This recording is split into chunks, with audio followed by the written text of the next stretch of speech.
Hi, welcome to Quietly Thinking Out Loud. The birds outside my window, they are holding a committee meeting.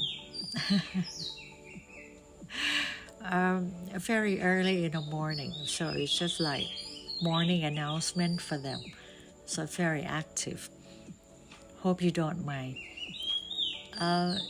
Today episode is about a simple practice that has helped me for many years. I'd like to share with you. And I hope that you will find it useful. It isn't complicated. It doesn't require special tools. And it usually takes only 5 or 10 minutes before going to sleep. Many years ago, I was working as a cluster HR director for an international company. The company had several business units operating under the same corporate umbrella. Different businesses, different leadership teams, different priorities, and different HR counterparts. And during the time, the company was going through an acquisition. So in addition to my normal responsibilities, there was another group of people, another set of meetings, another set of discussions connected to the merger and acquisition process. It was a very busy period. Some days were predictable, many were not. There were deadlines, difficult conversations, competing priorities, and sometimes uncertainty about what would happen next. One day, I remember that someone asked me how I manage my energy and focus in such a hectic environment. It was a fair question though.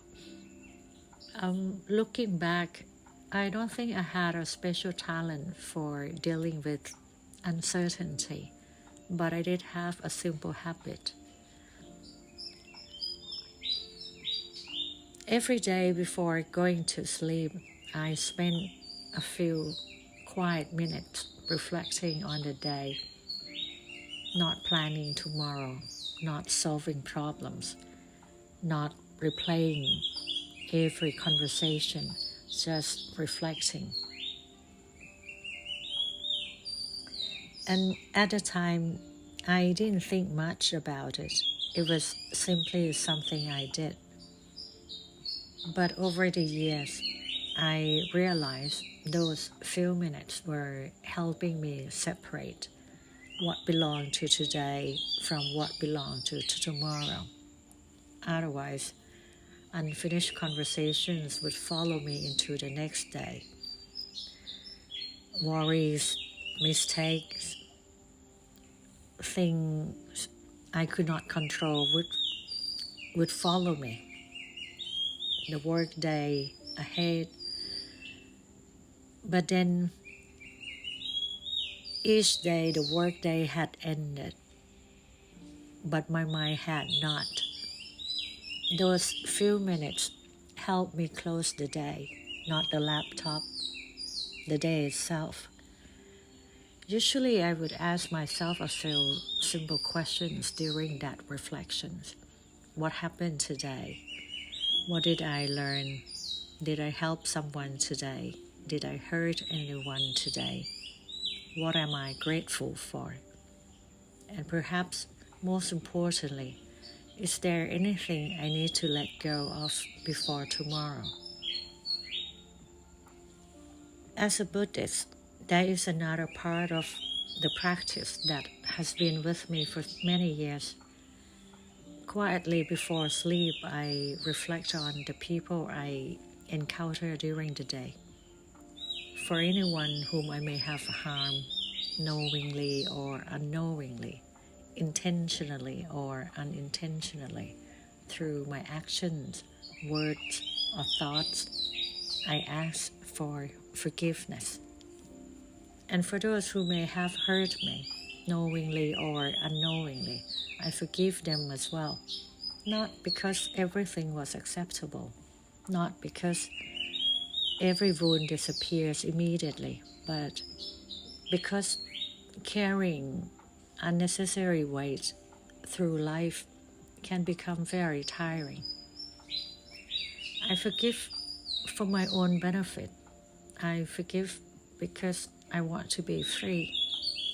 Life gives us enough things to carry already. I don't want to add unnecessary weight to the journey because freedom feels lighter. And as I have grown older, I have also realized something else. Many people do not hurt others because they are cruel. Sometimes they are busy. Sometimes they are stressed.